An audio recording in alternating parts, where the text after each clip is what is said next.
Hey Seekers, and welcome back.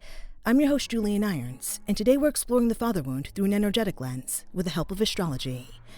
I'm joined by astrologer Lumea Light, who also helped us explore the mother wound through the birth chart. Lumea has a gift for translating astrology into something deeply human and practical, helping us see our charts not as destiny, but as mirrors that reveal the patterns we're here to grow through. In this episode, Lumea walks us through my own birth chart as an example of how father energy can show up astrologically. We explore how themes of guidance, protection, self-trust, and direction can appear in the chart, and how astrology can help us understand these experiences with more compassion and awareness. This conversation is not about blaming fathers or predicting outcomes. It's about recognizing patterns and remembering that awareness gives us choice. This is Perspective Shifts for Healing with the Hanged Woman, where perspective is power. Let's get into it.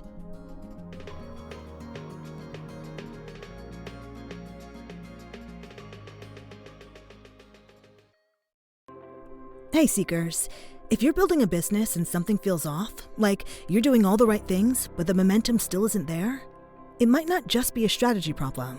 At 3 of Cups Healing, we offer intuitive marketing solutions using tarot, energy healing, and heart-centered creative guidance.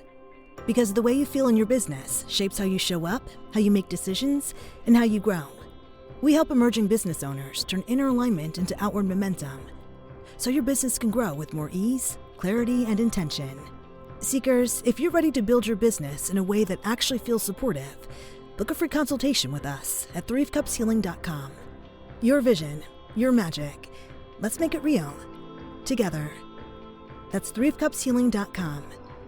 And now, back to the episode.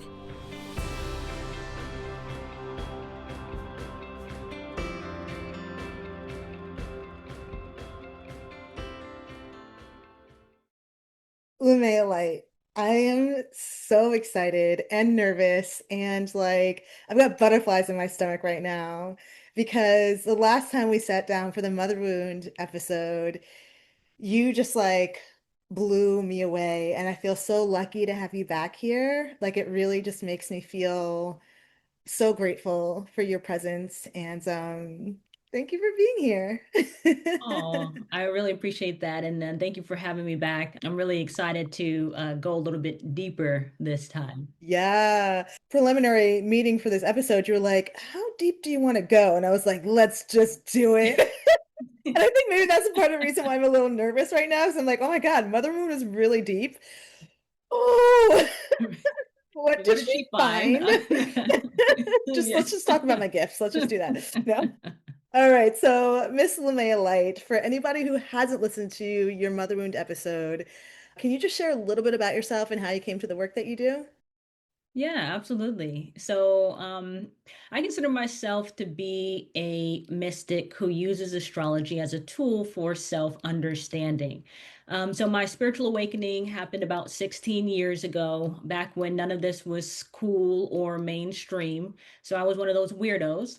But I didn't choose it because, this path was trendy or made me someone who would just be different. I was going through a lot of things and I really couldn't explain what was happening.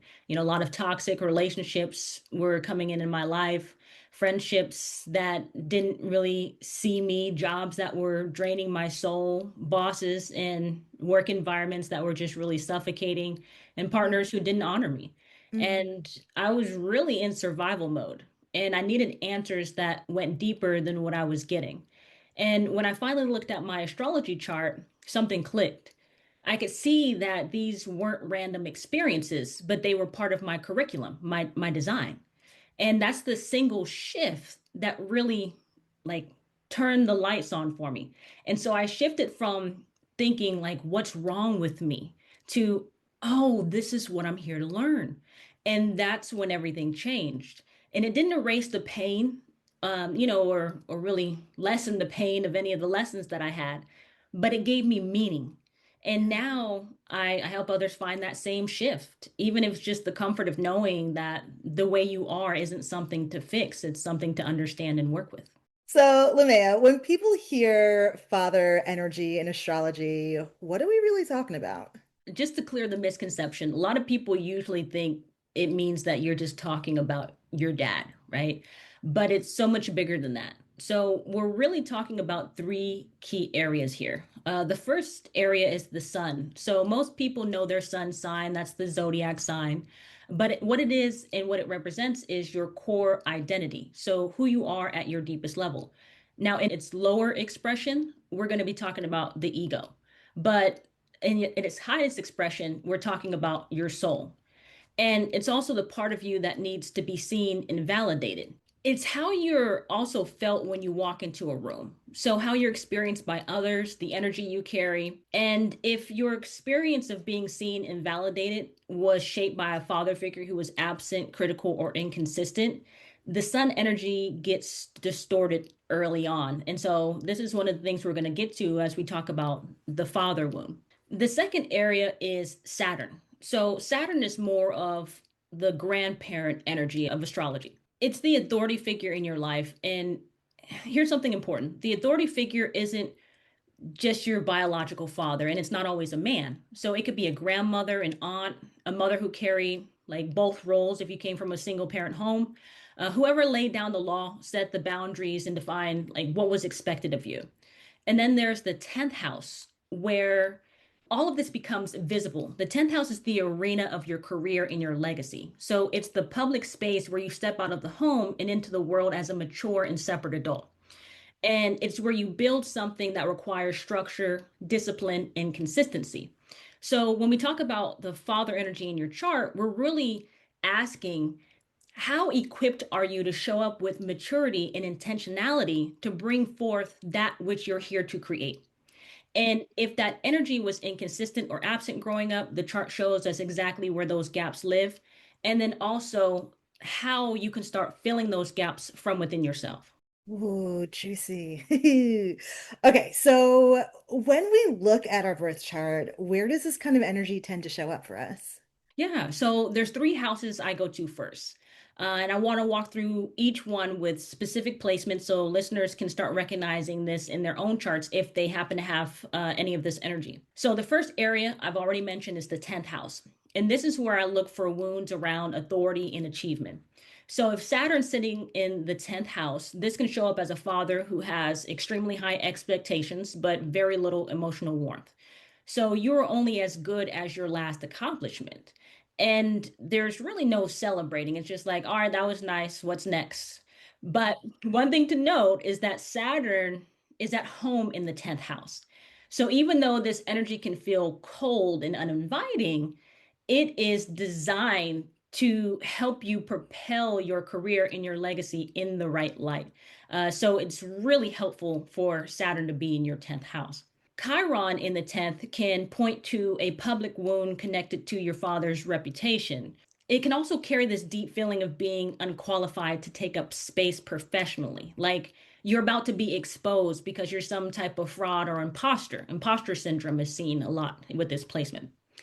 And then Pluto in the 10th house can suggest a father who was dominant, controlling, or physically absent, but their energy still looms over your career choices. It's like you're still trying to prove something to someone who may not even be watching you anymore. Mhm. I know, Yeah, right? I felt that in my toes. Yeah. Yes. But that's just one area. So we have two more areas to look Okay. at too.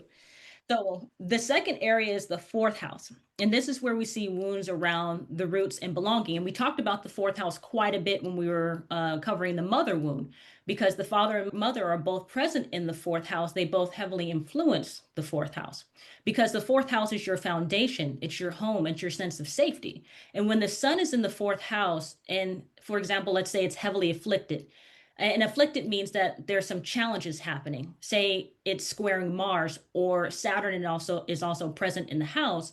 This can indicate a home where your father's presence could have been volatile. Everything revolved around him. He may have been a heavyweight on the family and not in a good way, possibly narcissistic, possibly violent. But either way, the household orbited around his moods.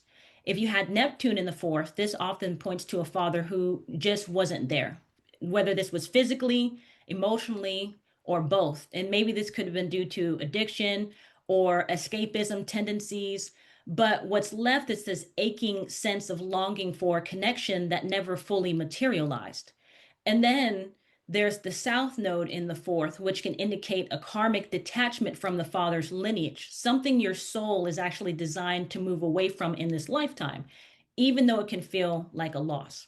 Now let's let that sit in because that was kind of heavy. Ooh, gotta get my notepad out and write my notes. The third area, and this is the one that doesn't get enough attention, is the fifth house. And this is the house of Leo. This is where the wound of joy and validation live. So people associate the father energy with the 10th house, the strictness and the discipline, but the fifth house represents something just as important, your father's warmth. So his permission for you to play, to be creative, to simply enjoy being alive. So Saturn in the fifth can show up as someone having been a very serious child. Your father may not have known how to play or made you feel like your play was just silly, like joy was a waste of time. And Sun square or oppose Saturn touching the fifth, this is like one of the classic father wound signatures in astrology. It feels like having the emergency brakes on your personality.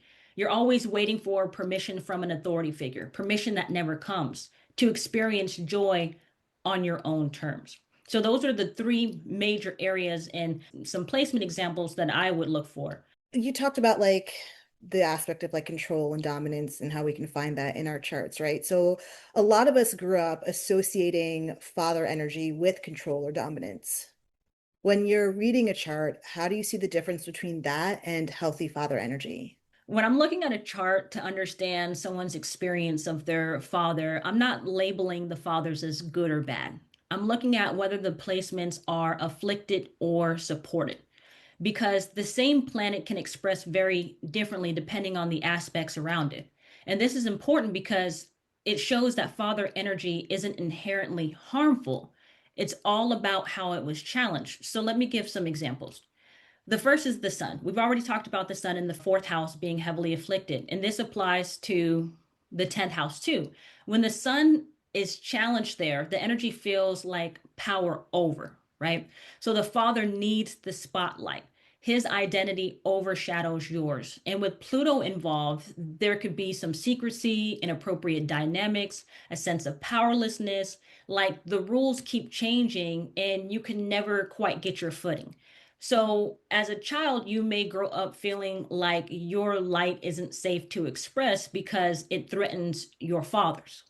By contrast, if you look at a healthy sun placement, say the sun is trine or sextile Jupiter, this is an encouraging father. The father who says, I have enough light in me that I can cheer on my kids without feeling diminished.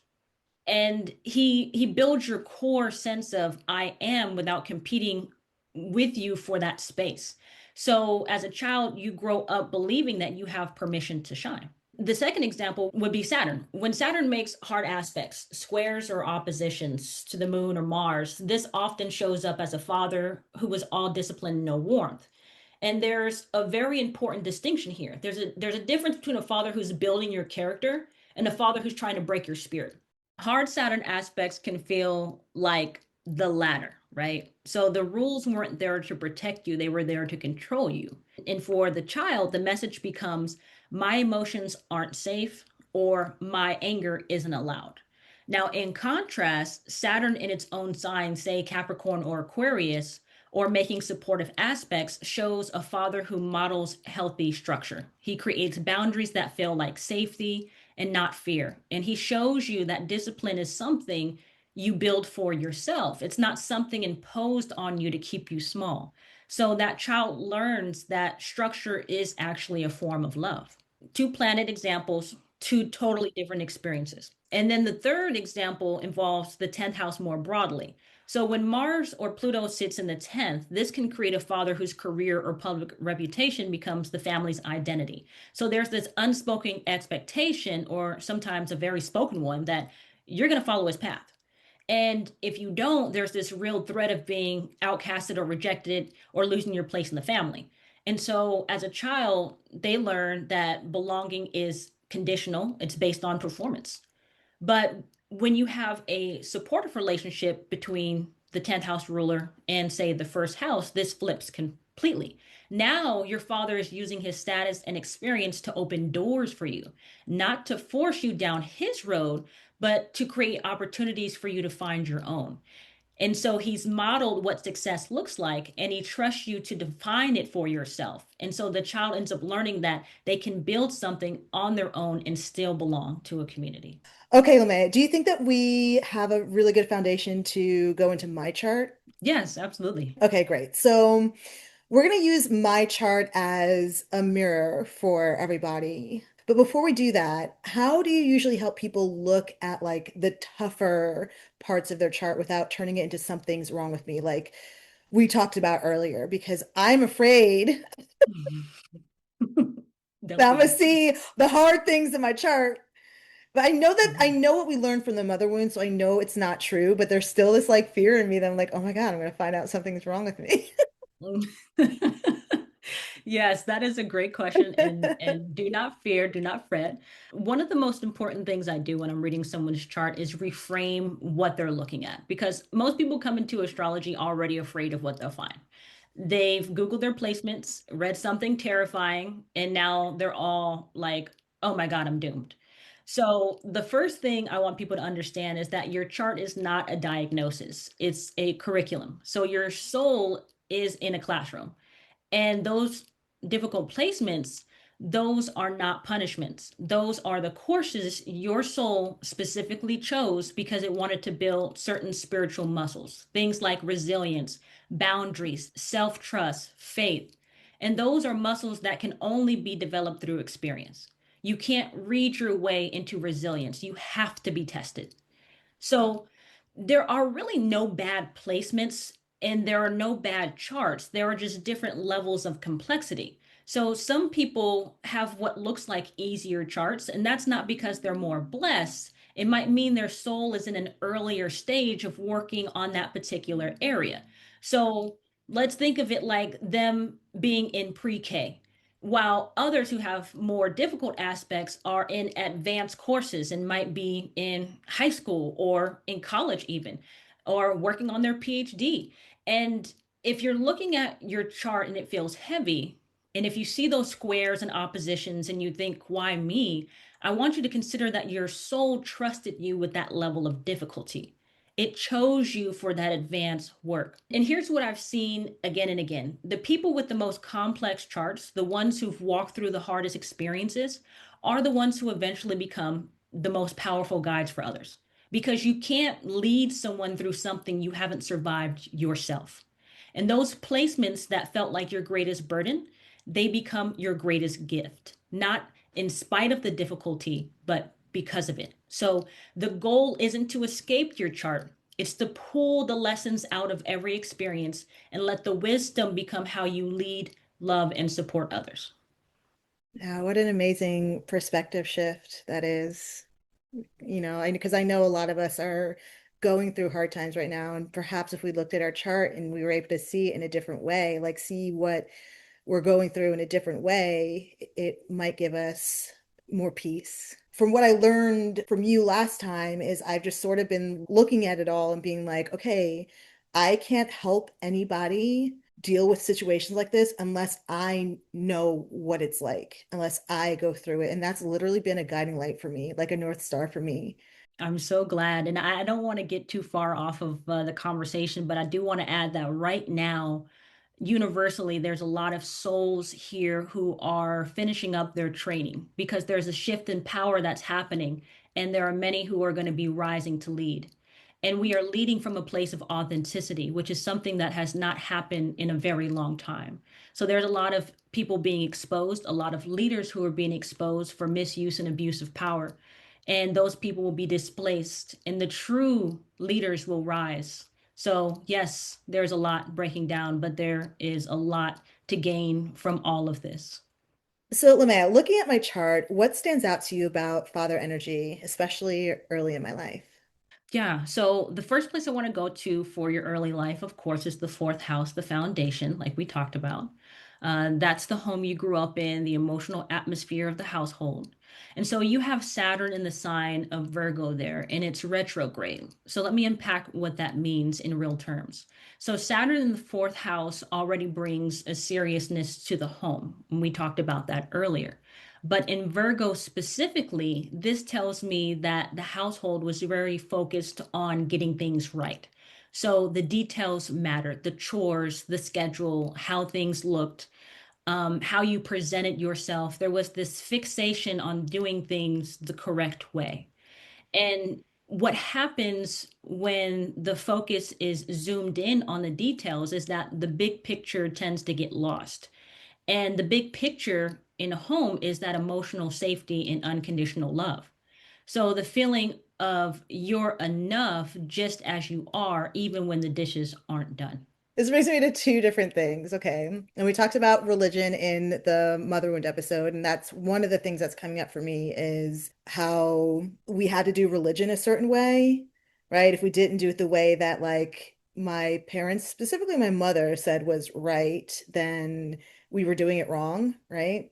And talking about the dishes, the memory that popped into my head, I was in a car accident when I was probably like, I don't know, 13, and I broke my finger, broke my pinky finger, and we were in the emergency room, and my mom was like, "Well, you can still do the dishes." And Oh. the ER doctor was like, "No, let's lay off the dishes for a week." And I assume she was like either scared or nervous or like, you know what I mean? Like Mhm. obviously like I don't think that she actually meant it, but No, she did. No, I'm just kidding. it came out of her mouth. I was like, so yeah, it's just interesting.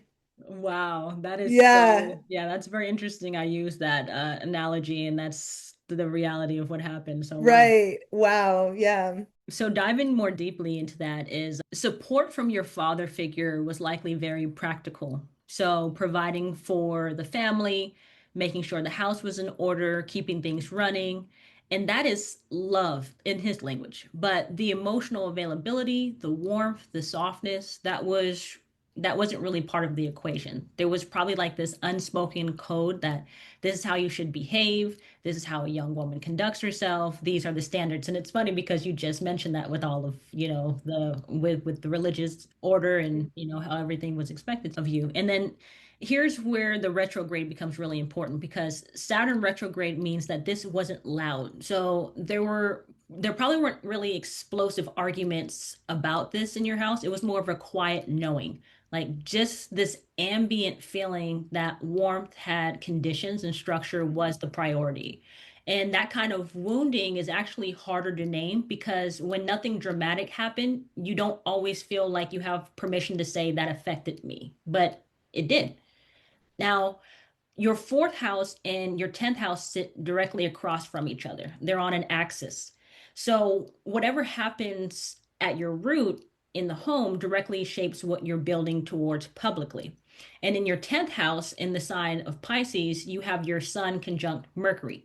So, your sun is your identity, who you are at your core. And Mercury is how you think, how you communicate, how you process the world. So, having them fused together means your sense of self is very deeply tied to your intellect and your voice. So here's the tension. The fourth house taught you that everything needed to be precise, structured, and correct. That's the Virgo Saturn training. But your 10th house identity lives in Pisces, which is intuitive and fluid and spiritual, not easily pinned down. So there's this pressure, likely influenced by your father figure, to communicate with perfection, to be intellectually sharp, to have it all figured out. But because this is in Pisces, the actual way you're designed to express yourself is much more flowing and felt. It's not linear. And so there may have been this experience of never quite being able to meet the standards in the way that you were being measured, because the standard was Virgo precision and your genius is in Piscean depth. And the approval you were reaching for kept shifting like water. It's so funny, and I'm thinking about it because my mom keeps coming up because this feels more like her than it is my dad. But when I think about it, it's like my mom. had more of the authority figure when it came to us in the household. So that would make sense. She was the one that was more so like laying down the law and like setting the rules and things like that. Whereas my dad, he did lay down the law and set rules, but he was more like easygoing about it. Like the best example I can give you is it's gonna sound wild, but like when my mom would spank us, she would just spank us or hit us with the belt or hit us with a wooden spoon and then go on her day, right? But we always joke that when my dad would spank us, he'd like walk away and hit himself to see how hard he hit us. And Oh. like so like that I feel like is has been the difference between Mhm. the two of them. Mhm. Because I did feel warmth for my dad. I did feel love from him. But what's interesting is that later on in life, when he got remarried, that all shifted. Mm. We were estranged for about 13 years and we're Wow. just now talking again. When I think about that 13-year estrangement, I do feel like a little girl.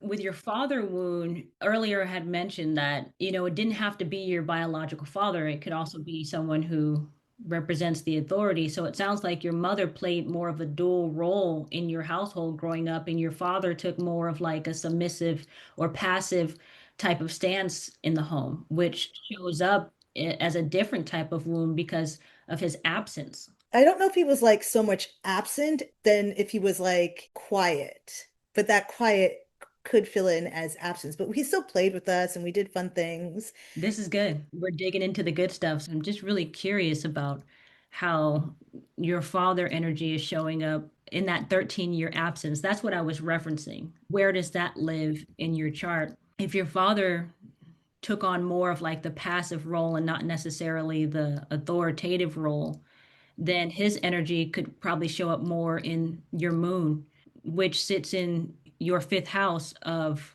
creative joy and fun. Like you said, you felt your father's warmth. So that makes a lot of sense because Libra energy is ruled by Venus, and Venus is the planet of love. And so if you have that energy in your fifth house, it's usually a strong indicator that you're going to experience a lot of that beauty naturally, a lot of that easygoing flow in through the experience of your father. So that's really interesting. So talking about like the warmth of a parent, right? I would say that my dad probably had more warmth than my mom did in the sense that, like, to this day, if I go to her like boo-hoo-hoo crying about something, she might not listen. She might listen to me and like be able to respond, but she might not. She might also be focusing on something else. She's not the first person I would call if I was emotionally distraught. However, she is a hospice nurse and she's been a nurse her entire life. So I think the capacity that she has is if I'm physically ill or if I'm physically hurt, then she's right there. Like then that's like her wheelhouse. Like if something is wrong with me physically, then she will participate. But I don't know if she has the capacity to participate in an emotional way in the way that my younger self, my childhood self, and even my adult self would prefer or needs. That makes a lot of sense now that we talk about Virgo being in the fourth house, because Virgo is about precision, it's about routine, it's about structure, what's tangible. And so when she can touch your distress because hey, it's a broken finger, right? I can handle that. I can see the pain. But when it's emotional and that Piscean energy is very emotional and it's your core because it's your sun sign, she's like, I can't reach it. I can't get to it. It may not be because she doesn't want to. It's just like you said, she lacks the capacity in knowing how. Yeah. And then like the flip side with my dad, when we talk about like my emotional side, he would always call me a fragile bird because I was so Mm-hmm. emotionally sensitive.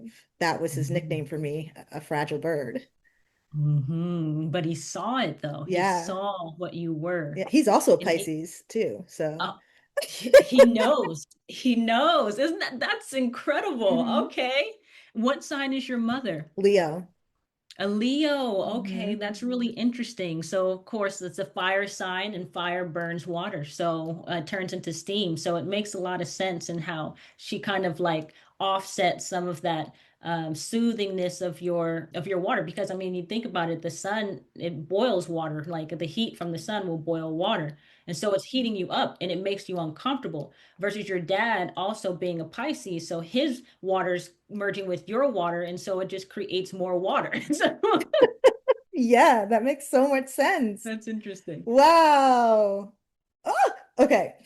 Are we ready to move on? Yeah, we are. Okay. Oh my God, this is so good. You're so good. I just love this so much. I've got goosebumps. I'm glad you enjoyed. So, are there any patterns in my chart that stand out about how I learn to move through the world or just trust myself? Because I struggle with that. The patterns that really stand out to me in your chart around how you learn to move through the world and trust yourself live in the tension between your fourth house and your 10th house, which we talked about quite a bit, because these two houses sit directly across from each other. So, again, whatever is happening at the root of your home, it really shapes what you're building towards in the world. So your fourth house has Saturn in Virgo, which we just talked about, and that's the training ground for precision and correctness, so doing things the right way. But your 10th house, which is where your public identity and legacy lives, is in Pisces. And there you have your Sun conjunct Mercury, which is your core identity fused with how you think and communicate. So your sense of self is deeply tied to your intellect and in your voice. And so here's how the pattern forms. The foundation trains you in Virgo precision. So everything needs to be structured, measured, airtight before it counts. But the way you're actually designed to show up in the Piscean world is, again, intuitive, fluid, and felt. So there's this internal conflict where you're constantly running your natural instincts through this old filter. Is this precise enough? Is this structured enough? Can I back this up? It's like a quality control system that was installed early and never got turned off. Is that hitting on? Yeah, it's definitely hitting a core wound I have with feeling stupid because I never felt smart enough. And that's really important for me to actually like be smart so that people will listen to me. And so like the two things are so connected. And then the perfectionism thing, 100%. I have a really hard time when things aren't sort of perfect. I think that holds me back from doing a lot of things in life because it's supposed to be perfect.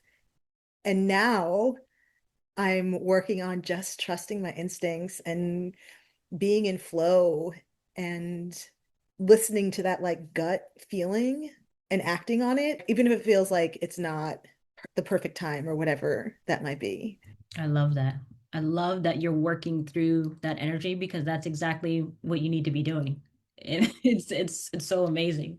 Just a little more about this pattern, and you let me know if this, resonates even more deeply, is that there's this habit of double checking yourself, like second guessing your knowing, reaching for approval from a standard that was never really designed to measure the kind of intelligence you actually carry. Your depth is in Piscean energy. So it comes through feeling, through intuition, through spiritual knowing. And you've been trying to validate it using Virgo metrics. So it's really no wonder the approval keeps shifting. So you've been graded on a rubric that doesn't really apply to your gifts. And that's the imprint that kind of solidified at an early age that you're still measuring yourself against as an adult. This is what your chart is asking you to grow into. It's not about becoming more structured or precise. You've already mastered that. That course is complete. Yay. Yes, right. And that's a hard one. So kudos to you. Yes.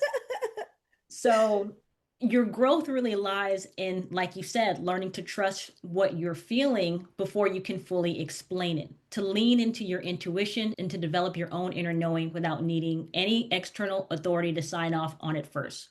So your Pisces sun is asking you to have faith in the part of yourself that just knows, even when you can't organize it into a checklist. That's a very different kind of trust than what was modeled for you growing up. And it's the trust that's going to carry your purpose forward. So it sounds like you're already working through that. So you're in alignment. It's beautiful. I have been like stuffing manifestation videos and content and trying to get it right and trying to like get the rules down, Neville Goddard. Any manifestation coach on YouTube, I have just been like devouring that content for like the past 3 years because I wanted to get it right and it still wasn't working. And you know what? This past week, I was like, I'm done. Like, I'm tapping into my self-worth and I need to figure out what my self-worth is. I already have the tools, I already got it down. And now I have to trust my own intuition. And girl, when I have a problem, I've been talking to my either my future self or like a self that's like on a different timeline that has like the problem solved. And I've been asking her how she solved the problem, and she's given me the answer. I'm not even kidding you. Every answer that she's given me that I've taken action on has worked. Beautiful. Beautiful. Oh, I love that. And I'm just like, that's me trusting my intuition. That's me trusting like my higher self, my higher guidance to show me the way Yeah. because I already have the tools. Yep, there it is. That is absolutely incredible that you came up with this process on your own in a way that is tangible to you, talking to your future self to get your answers so that you can help your present self get to where you want to be. Like that's Piscean energy right there. That is just incredible. And then, of course, with all of that Virgo energy that you have, that master Virgo energy, you can compartmentalize it in a way that's practical so that, this information isn't just, oh, thanks, appreciate it. And then you carry on with whatever you're doing. You're actually doing something with it to create the life you want. That's beautiful. All right, so when you look at my chart, what do you see as a life lesson connected to father energy? Not as a problem to fix, but something meaningful that I've been learning. When I look at your chart through the lens of a life lesson, what I see is a soul that chose a PhD in divine trust. So, your early environment gave you that hyper focus on detail, on correctness, of having everything in order, very little overt warmth to balance it out.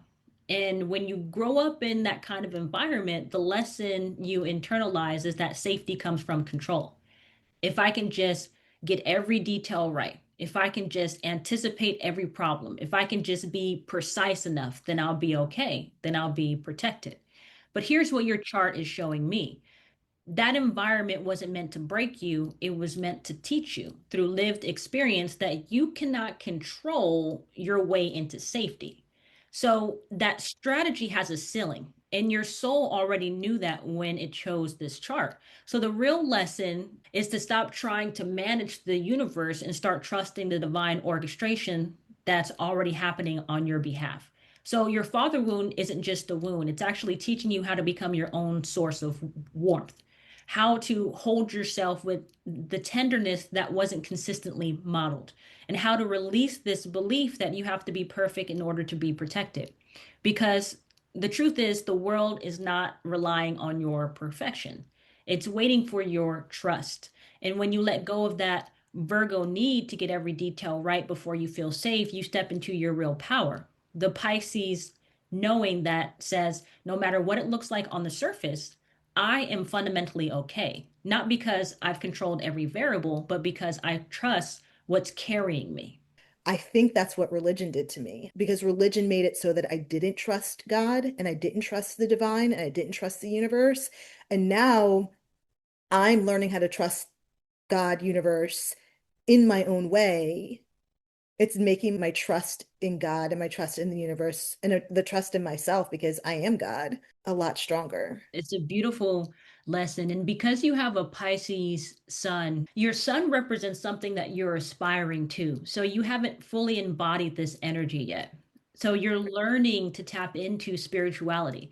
And spirituality is different than religion. Sagittarius rules religion, but Pisces rules spirituality. So you already have the core dogmatic principles established within yourself because Pisces energy embodies all 12 of the zodiac signs combined. So you don't need any more religion. It's you, like you said, becoming your own God, understanding the divine source within you and being okay with standing in that power unapologetically. What might my inner self still be craving, guarding, or figuring out when it comes to feeling supported or guided? When I look at your chart, through this lens, what I'm seeing is that your inner self is still craving something very specific. It's not just love in a general sense, it's that paternal warmth and protection, the kind that says, I've got you. You don't have to figure this all out alone. You're safe to explore, to wander, to not have it all together, and I will still be here when you come back. Because when your early environment was so focused on precision and getting things right, what doesn't get space is the messy, exploratory, deeply feeling part of you. And you have so much of that. Your sun and your Mercury in Pisces carrying this enormous sensitivity and spiritual depth, but you may still be waiting for permission to express the full range of that, to let yourself be soft without it feeling dangerous. To just not know things, it doesn't mean that you're a failure. And so the way that you've been guarding yourself, and this is not criticism at all, this is wisdom your younger self developed to survive, is by managing everything so perfectly that you never have had to feel like vulnerable. If the details are handled, if the presentation is flawless, if you anticipated every outcome, then nothing can catch you off guard. Nothing can hurt you in that unprotected place. It's a brilliant strategy, but it's also very exhausting. So So, exhausted. So I'm so tired all the time. yes. So, what you're really working on now, and your chart is pointing directly at this, is you're learning how to be your own authority without replicating the rigidity that came with the authority you grew up under. So, it's the difference between I'm in control because I have to be, and I trust myself because I've earned that.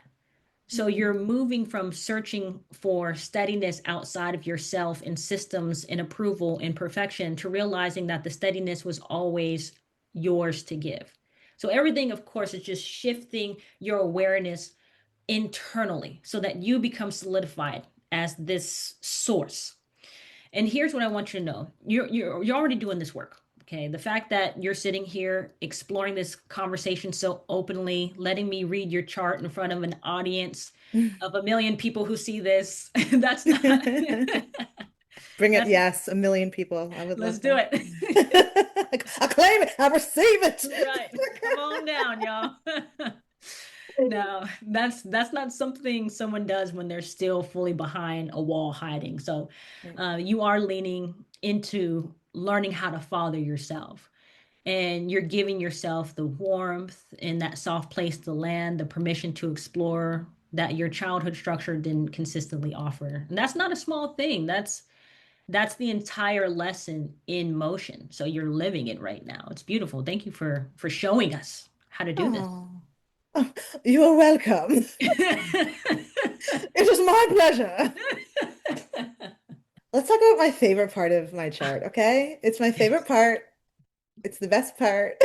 Yes. Where do you see my strengths or gifts in my chart that support developing my own inner steadiness for me, especially since it might not have been modeled for me early on? Your gifts, absolutely. And I want to give you a name for the pattern that I see here because it's clear that you are something special, right? So I like to call you the mystic architect when it comes to Ooh, your gifts. All right. I like And it. here's why. So Okay. Saturn in Virgo, we've spent a lot of time talking about the challenges of that placement, but Saturn in Virgo is also a tool for extraordinary discernment. So you have this ability to look at very complex, messy, and overwhelming situations and instinctively know what needs to be organized and what needs to be released.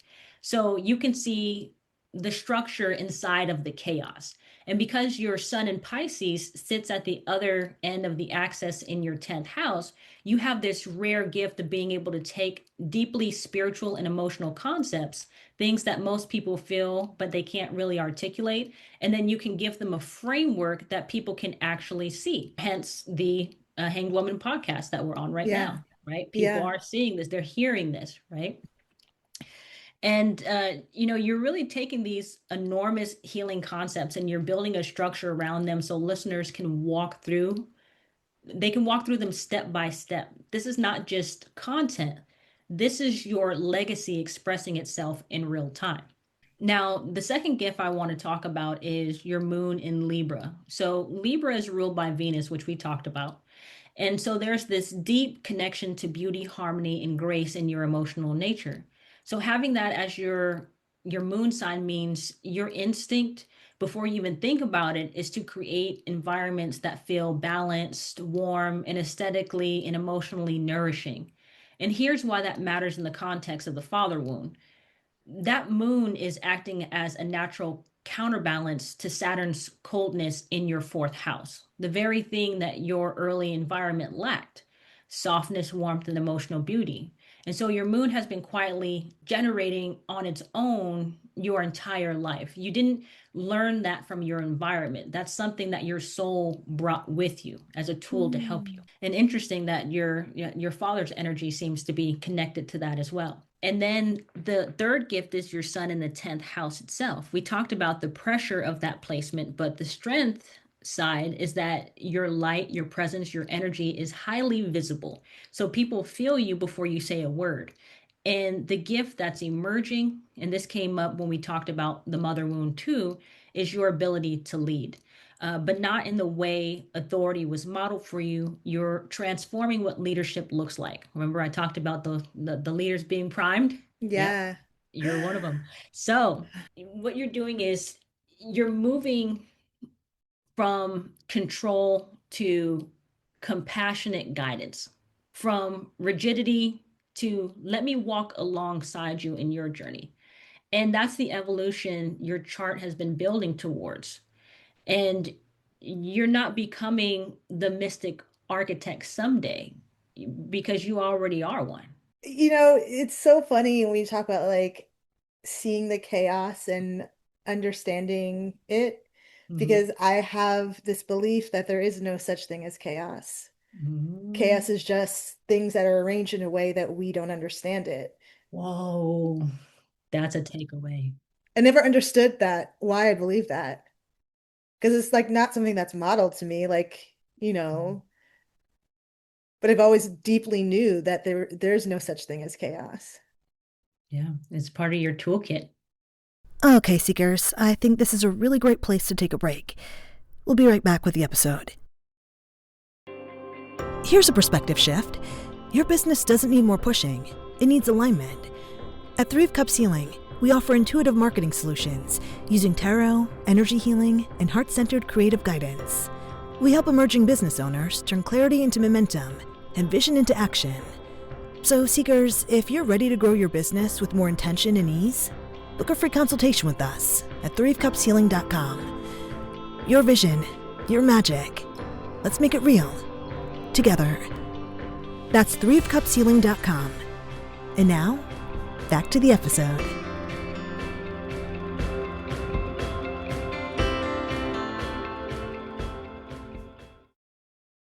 Lumea, so for someone listening and thinking about their own chart, how can they use what you just modeled with mine to reflect on their own father wound or relationship with support? Yeah, so here's where I suggest you start. If you don't already have your birth chart, you can pull one up for free on a site like astro-seek.com. All you need is your birth date, your birth time, and your birth location. And then once you have it, look at two houses. We don't want to overwhelm anyone, but look at your fourth house and your 10th house first. See what planets are there, if there are any, or what sign is actually ruling those houses. See if Saturn or the sun shows up in either of those houses, or if there are any of the patterns I mentioned, like hard aspects. For those who are a bit more intermediate or advanced will know hard aspects are oppositions or squares. And then there's retrogrades, Pluto or Neptune's presence.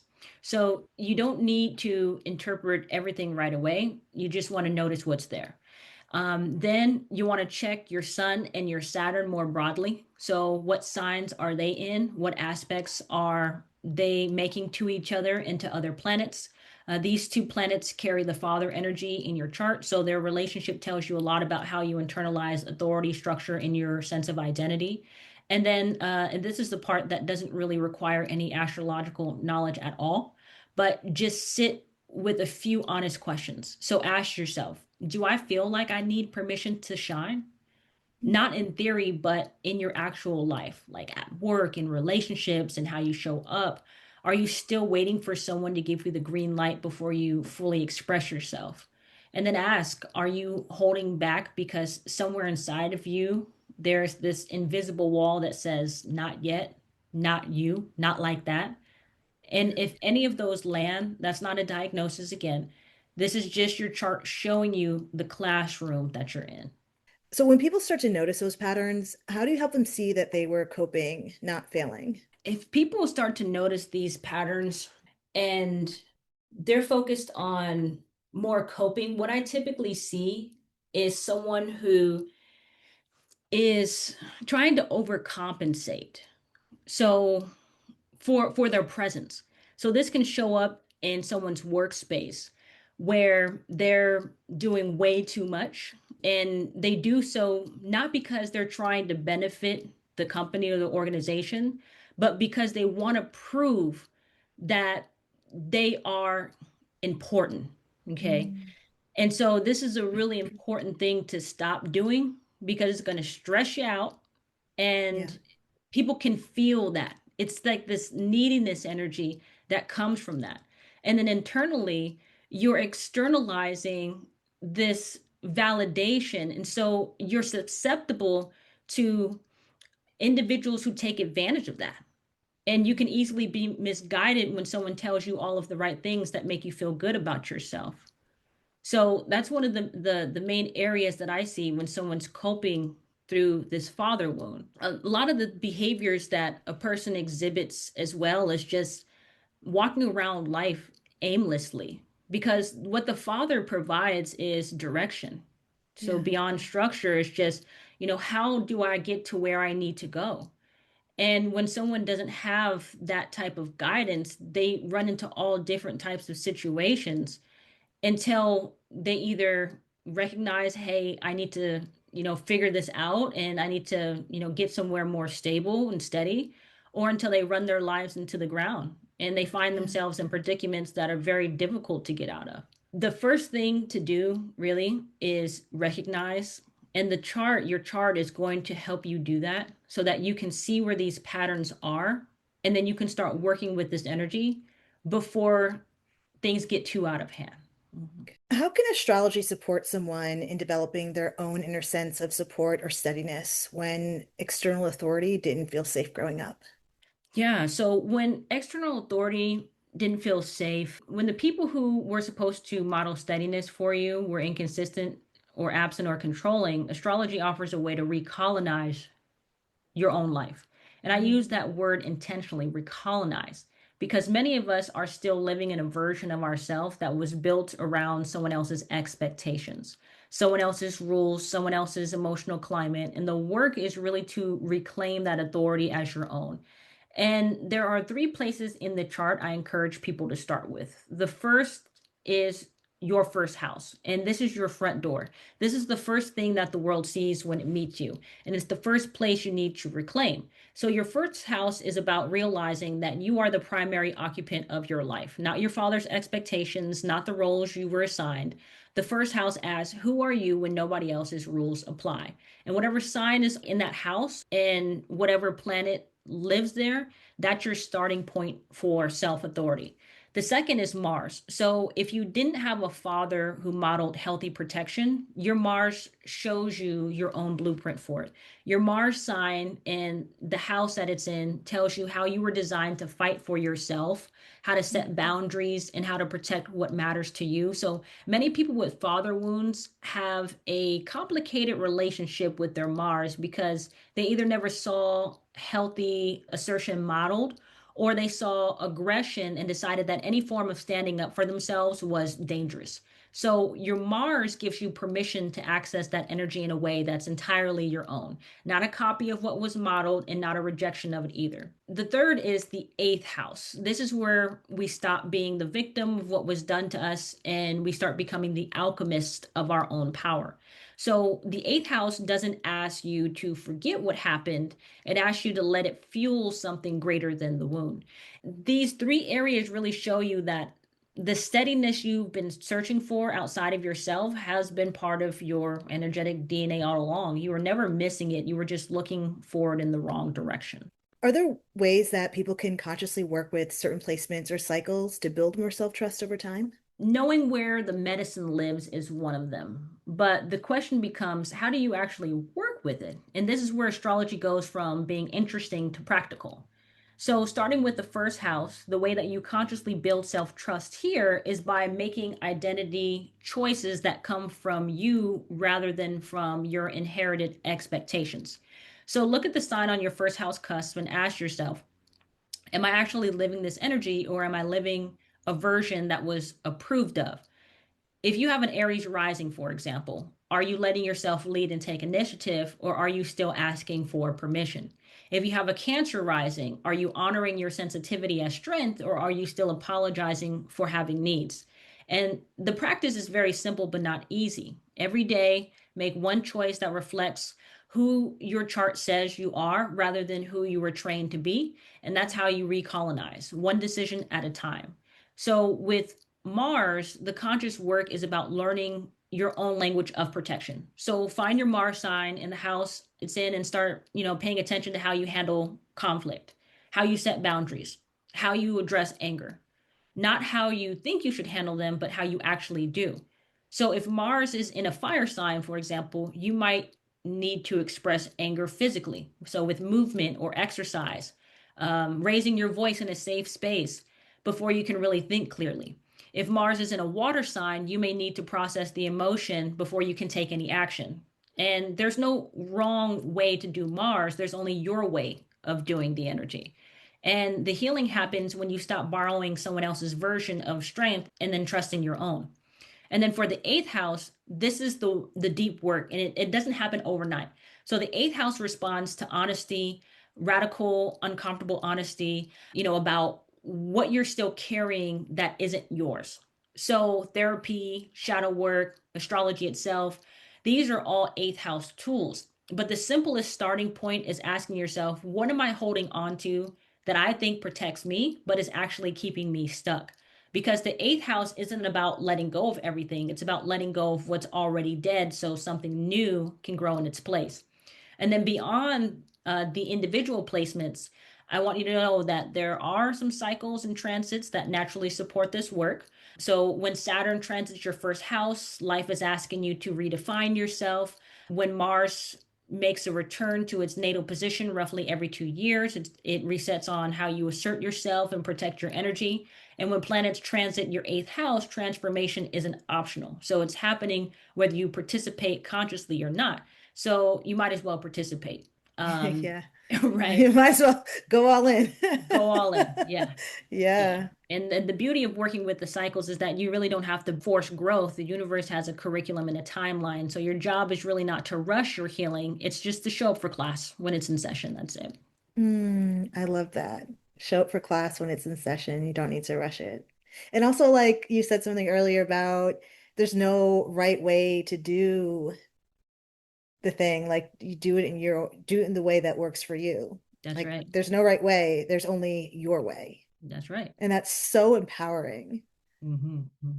especially when we're taught from like authority figures that we have to follow these rules and these rules are the way that you make it in life. And like, no, that's how Hmm. maybe you made it or how you didn't make it because you were following somebody else's rules. But when Hmm. we try like go on what is right for us, life can flow more fluidly and be easier for us in a way. 100%. That's why I'm a huge advocate of astrology, because when you know yourself, nobody can tell you who you are or what you should do. You already know. And it's just a Yeah. matter of waking up every day and stepping into that authenticity and living from that space and learning who you become through the process. So, in your experience, how do astrological cycles tend to show up when someone is entering a new chapter of their life or sense of self? Yeah, so I touched on cycles a little bit, but there are so many cycles that we can look at. I always tell people to start with their solar return, and that's your birthday. It's very easy to Hmm. remember, I hope. So, so Yes. every year when the sun returns to the exact degree it was at when you were born, you receive what I think of as an annual soul syllabus. It sets new themes It's a new classroom, a new focus on your growth over the next 12 months. And here's why this matters specifically in the context of the father wound. If you didn't have a father who gave you clear direction, which I talked about a little bit earlier on, who really sat you down and said, here's what to focus Mhm. on this year, here's where you're growing, here's what I see in you, the universe steps in every single year on your birthday to do exactly that. So you were never without guidance. You just weren't receiving it from the human source that we expect, right? So what it feels like when a major cycle is Yeah. activating, and this is important for people to know, is usually not clarity. It feels like disruption. So things that used to work stop working. Relationship shift, jobs feel suddenly misaligned. You might feel restless or emotional or like you've outgrown your own skin. And if you have a father wound, that discomfort can trigger the old pattern of looking for external authority to tell you what to do next, right? But the cycle is actually asking you to sit in that discomfort Mhm. long enough to hear your own answer. And this is coming from your highest self. Now, beyond the solar return, I'd also like to point people towards their Saturn return, which happens around the ages of 29 and 58. And this is the first and second Saturn return. And if the solar return is your annual syllabus, then the Saturn return is your comprehensive exam. Okay, so this is the big test. And Saturn is that father energy that we talked about earlier, so that authority, that structure, the discipline. So when Saturn returns to where it was when you were born, life is asking you, have you learned to become your own authority yet? Can you provide your own structure? Or are you still borrowing someone else's? And for the people with father wounds, the Saturn return is often the moment where everything that was built on someone else's foundation gets dismantled. So you can rebuild it on your own. It's a very uncomfortable process. Deconstruction is uncomfortable, and it can feel like failure, but it's actually a graduation. And it takes time to rebuild things. So it's not just 29 happens, Saturn returns, and everything's all peaches and cream and glory and all this good stuff. It's work. And it takes time to adjust into the new structure and to operate from that new level of authority. I mentioned the progressed sun as well, which changes roughly every 30 years. When your progressed sun shifts into a new sign, it's like your soul is enrolling into an entirely new department. So the themes change, the lessons change. Sometimes your personality feels like it's evolving. You're not the same. And for someone who's been living according to their father's blueprint rather than their own, a progressed sun changes can feel like waking up and realizing you've been attending the wrong class. So, the beauty of all of these cycles is that they don't require you to figure out the timing on your own. The universe has the curriculum and the schedule. Your job is not to manufacture the transformations, to recognize when the bell is ringing and again, show up for the next class. Just go to class. Just go to That's it. class. Just go to class. Just go to class, everyone. Just go to class. Just go to class. That's it. So I really resonate with the next question. It is, what does astrology offer people who feel behind or late in figuring out where they're going? This is a really great question. I'm glad you're asking it because so many people carry this feeling of being behind, myself included, behind their peers, behind where they thought they'd be by now, behind some invisible timeline that they can't even remember agreeing to. Yeah. And I really want to name something. That timeline often has a father's voice attached to it. It's like, by this age, you should have figured this out. Yeah. By now, you should be further along. But what are you doing with your life?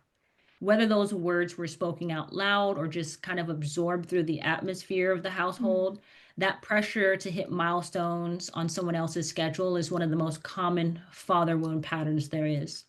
And astrology offers something really liberating here, which is the truth that your soul is operating on its own timeline and it's not the same as anyone else's. So growth is not a race. There is no like cosmic leaderboard. Your chart has a curriculum and it has its own pace. And that pace was set before you were even born. So there's no circumventing that. And this is why comparison is such a thief of joy because you can't You can't compare yourself to someone else's curriculum. When Jupiter returns to its natal position, which happens roughly every 12 years, it's really opening doors for expansion. But it also opens doors to when your soul is really ready for that expansion, not when your ego thinks it should be. So when a major transit moves through your first house, for example, life is calling you to redefine yourself, to take up space, to step forward. But it calls at the time that serves your growth, not the time that looks impressive on your resume. And for someone who grew up with a father who measured your worth by your pace, how fast you achieved, how quickly you matured, whether you were keeping up, hearing that the universe doesn't operate that way can feel like the deepest exhale of your life. Like nobody is grading you on speed. The only question is whether you're showing up for your lessons when they arrive. So these cycles aren't predictions or anything like that. They're just invitations, invitations to step into the authority of your own life right on time, not according to your father's clock, not according to society's milestones, not according to your peers' post on social media last week, right on time, according to the only timeline that matters, which is yours. How can astrology be used as a mirror rather than something that tells us who we are or boxes us in? One of the biggest misconceptions about astrology is that it tells you who you are, because it really doesn't. It shows you what you're working with. And there's a huge difference between the two. So one is a label, the other is language. So when I read someone's chart, I'm not assessing them as identity. I'm not saying you're this kind of person and that's that. What I'm doing is translating the energy that was present when their soul entered this experience. Energy is not fixed, it has a spectrum. So every planet in your chart has a lower expression and a higher expression. And where you land on that spectrum is not predetermined. It's something you're actively participating in throughout your life. So when someone looks at their chart and sees Saturn square their sun and thinks, I'm destined to be in a difficult relationship with authority, that's astrology being used as a box. But when that same person looks at that square and asks, what is this tension trying to teach me about becoming my own authority? Now the chart is a mirror, same placement, completely different relationship with it. And this is where I think a lot of astrologers, and I say that with a lot of love for the community, do people a disservice. When we tell someone your Mercury retrograde means you always struggle with communication, or your 12th house planets mean you always feel isolated, we're handing them a prison sentence dressed up as insight. That's not empowerment. That's just a more spiritual version of being told what's wrong with you. And for someone with a father wound, someone who already internalizes a message that they're not enough as they are, fatalistic astrology just reinforces the exact wound they're trying to heal.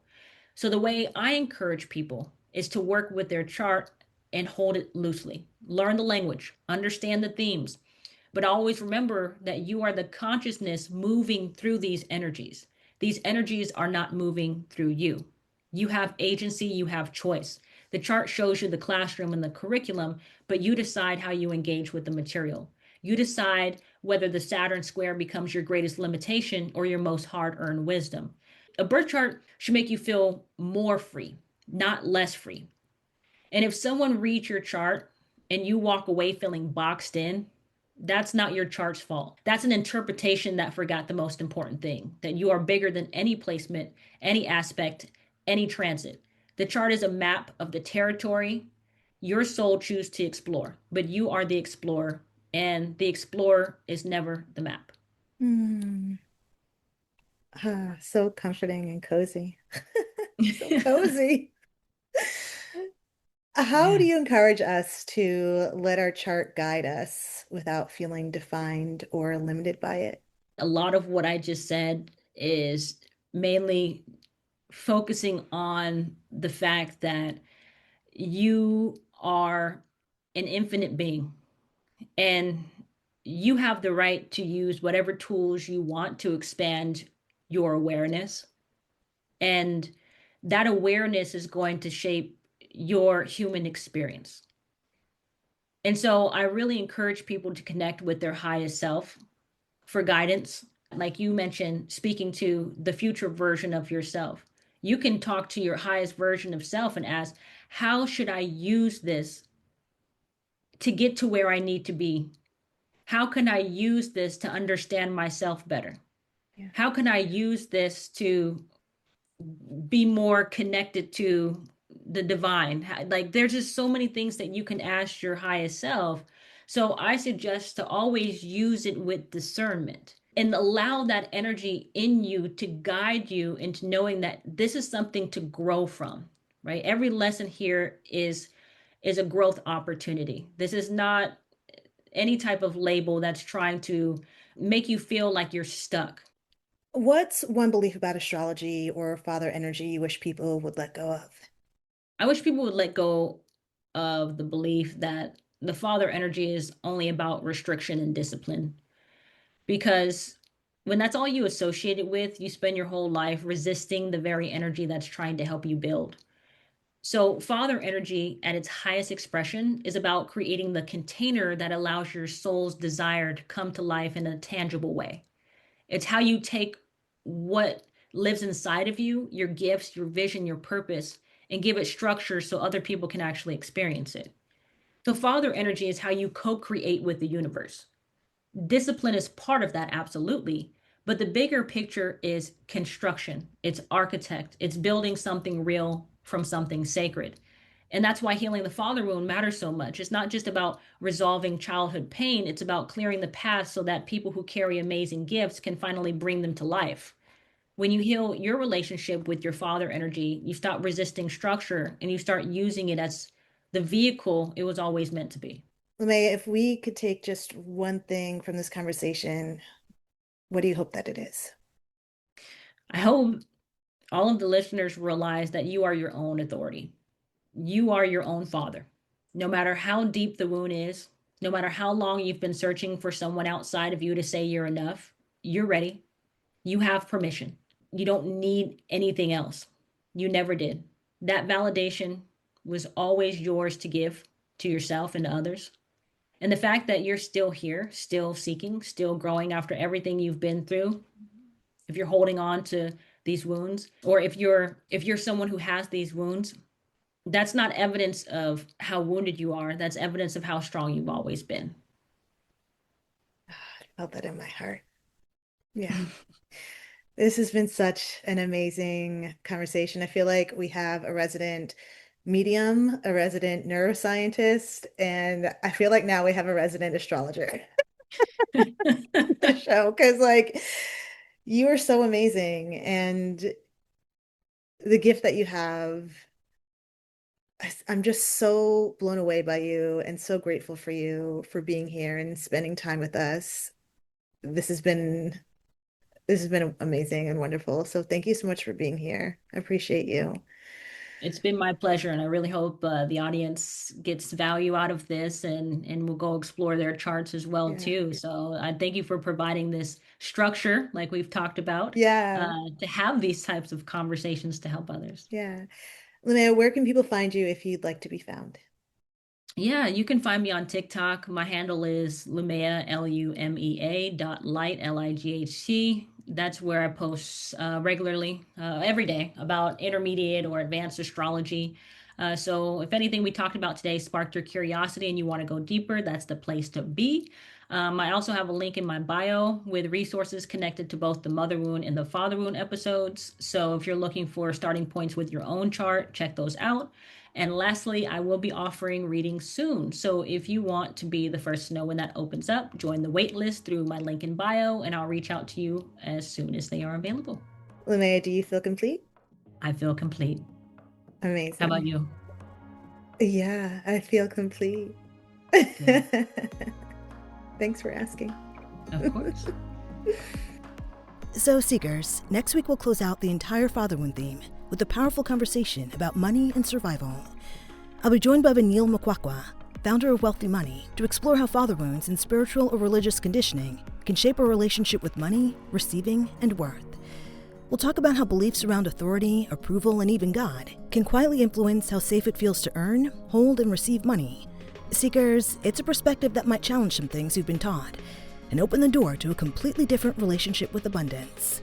I'm Julienne Irons, and this is Perspective Shifts for Healing with the Hangwoman. If this episode resonated, please like, share, or follow so we can keep these conversations going. Until next time, hang in there, Seeker.